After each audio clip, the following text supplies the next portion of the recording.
So here we are so far. It's levitating about, I don't know, 3 feet off the ground, off the sole. And you see that line going aft that I've been slowly cranking through the hole in the coach roof. Up here, I've added a couple things because I didn't like the way the forces were moving on it. I beefed it up a little bit back here because I think a 2x3, it's only 350 pounds, but why not just make it a little bit more? And then I added this line, you trace back, which is a real cheap little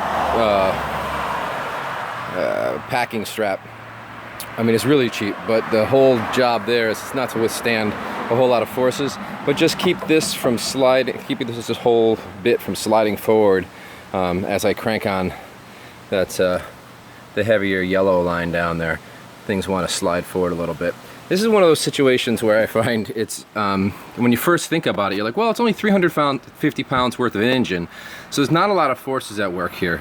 But then when you start having opposing lines, right, like you got this line and that line with a 350 pound weight in the middle, if I were to, as I continue to crank this up, if I were to try to use the yellow strap actually to take some of the weight, you actually get toward an infinite amount of force tension that would have to be on those lines to pull this motor even. So there's a lot more forces at work than are readily apparent when you start using extra lines to oppose things and control forces. So it's not just 350, there's a lot more there. So, but I'm almost around that corner. You can see it right there. So like another crank or two on the yellow line ought to allow me to clear this corner. Then I can begin letting that out, and the motor will be right underneath the companionway hatch.